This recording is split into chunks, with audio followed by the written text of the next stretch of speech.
Without T'Challa at the forefront, Wakanda Forever had a lot to carry on its shoulders, and now critics and audiences alike are saying that this movie was a success. But what do you think? Let's talk about it. Jones Vibes. What's up, everyone, and welcome back to Jones Vibes. If you're new to my channel, I do movie and television reviews, and it's a marvelous time. But today I'm talking about the new film from the MCU, the last film of Phase 4, directed by Ryan Coogler, Black Panther, Wakanda Forever. And I'll also be giving my vibe check star rating at the end of this review, so make sure you stick around. But much like I anticipated, this film ended up being a bit of an emotional roller coaster. And I think to start, we just need to acknowledge Chadwick Boseman. He was our Black Panther, and we're so fortunate to have gotten not only just the standalone film, but the other appearances that he had across the MCU. And I really do just want to praise this film for how well of a job they did paying respect. That's a really tough and delicate thing to tackle and to address. And I mean, overall, just a hard situation to figure out. I was really curious how all of this was going to take shape. And I will say, I got a lot out of the two separate moments of silence that this film had. Instead of the usual opening credits with Marvel and a bunch of superheroes, it was just Chadwick. And that was a very beautiful thing to be a part of, especially in a jam-packed theater. And I've seen online, and I know that there were a lot of fans out there that really wanted to recast T'Challa. And like I said, I think it's just a really delicate situation to address. I'm pretty indifferent either way. Had they recasted him, I would have been like, cool, we're getting another Black Panther. But since they decided to go in this direction, I was all for it. Whatever they wanted to do, you know? And I'm very impressed with Ryan Coogler just being able to achieve kind of the success that this movie is already having. There is this very clear thematic journey of grief that he takes us on. What grief can do to a person. You know, everybody handles it in their own way. And my God, did it just pave the way for some stellar performances. Angela Bassett was pretty phenomenal, and there's already some Oscar buzz surrounding her. You know, a mother who has lost her husband and her only son, all the while trying to guide a nation after revealing themselves still pretty recently to the world. And also Letitia Wright. After seeing the trailers, I was pretty much expecting that Shuri's character was going to become the new Black Panther. But I just wasn't really sold on Shuri as a character, if that makes sense. And I think that Letitia Wright's performance, as well as just the direction that they took the character in, was awesome. Like I said, grief has many forms, and hers was vengeance.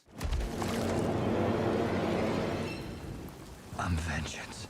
And I loved how when she went to the ancestral plane, she got Killmonger instead of T'Challa and her mom. It was such a pleasant surprise, you know, leave it to Coogler to bring back Michael B. That was just dope. But to me, just really, I think that the overall success of this film relied on Tenoch Huerta as Namor. Like, let's go. Let's go! I'd say it's gotta be the shoes, but he doesn't have any. He has, like, feathered wings on his feet, and also, if you listen closely, he considers himself a mutant, kind of furthering that dialogue now in the MCU. But the casting and background for this character was pure perfection. I really enjoyed just the culture. Ryan Coogler has done such a good job at bringing these different cultures to the forefront of his film so far. It's beautiful, and Tenoch brought such a rich performance to the screen, dude. Like, I cannot wait to see what they do with him in the future and with his people. The Talokans, if I'm saying that right. Like that early scene where that Marine base is attacked and there's this whole creepy mermaid, Harry Potter Goblet of Fire type vibe going on. Come and hear us where our voices sound, we cannot sing above the ground. Mermaids, that's the second task. But man, when they attack, it was just so badass. They're like jump out of the water. It was awesome. And then the bridge scene too, there's this whole chase going on, and you think that they get away, and then all of a sudden you're like, oh yeah, there's the Talokans. Like, here we go. I'm a fan just of all of that. And it makes a lot of sense, you know, even compared to like the Eternals. You know, I feel like a lot of conversations surrounding the Eternals and like why they didn't act when Thanos was doing his whole snap thing. And I think Namor's main objective is to wipe out the people on the surface, so he probably just didn't care. I am curious, though, if he lost half of his population within the snap.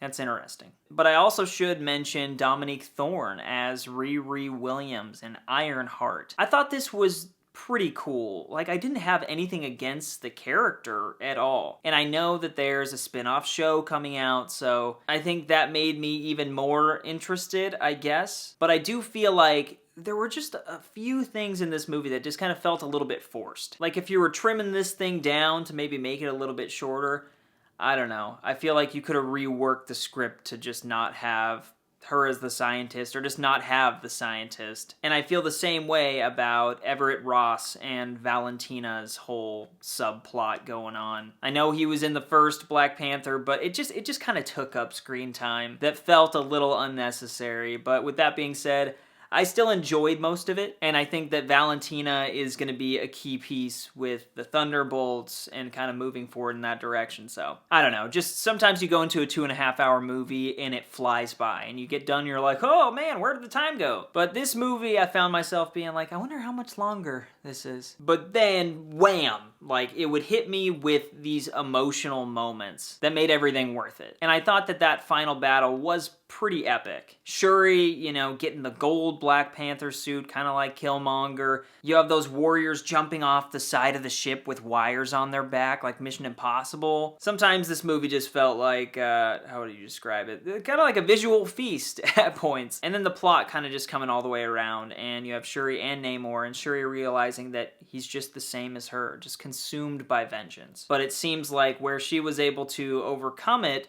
I think he might have been kind of tricking her. I think he still kind of has some intentions of wiping out the surface land. So we're going to see where his character goes, because he's kind of like an anti-hero, but I don't know. He's pretty villainous. Like, he threw some people around at the beginning of the movie, and I was like, yeah, they're dead. He killed them. And then coming back to Shuri becoming the Black Panther. Like I said, this was something that I expected to happen, and throughout the movie, I started to become more comfortable with it. So, thinking to myself, like, okay, I think we're gonna see her in, like, Kang Dynasty and Secret Wars, and she's just gonna be the new Black Panther. But then there was that post-credit scene. Did you see it? I mean, I saw it.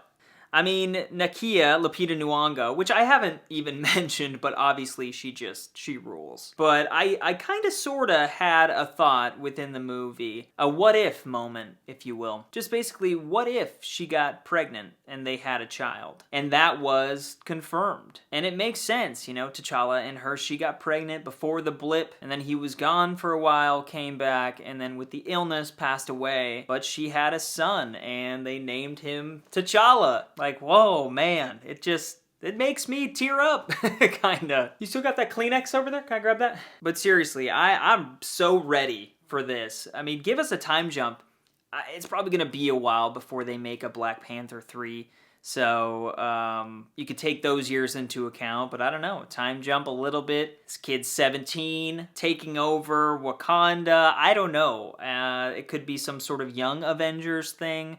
Regardless, I'm just stoked. And that's also it for Phase 4. And I talked a lot about this in my State of the MCU video, which I'll link here. But how do you feel now that Phase 4 is complete? A lot of kind of highs and lows from me, but this was definitely ending it on a high note. And so as for my vibe check star rating, I'm giving this 4 out of 5 stars. No doubt. But what did you think? How many stars out of 5 would you give this film? Where do you rank it amongst the Phase 4 films? What did you think of Shuri's character arc? Do you like Namor? I know it's a lot of questions, but please let me know your thoughts down in the comments. I would love to interact and engage and hear from you. And also, if you saw Wakanda Forever and you enjoyed this review, please go ahead and give this video a like. That's going to help me get seen by more people just like you. And also, if you're a fan of the content, go ahead and subscribe and join the Jones Vibes community. But yeah, that was Black Panther, Wakanda Forever. As always, I hope you all are safe, happy, and healthy, and I'll be seeing you next time.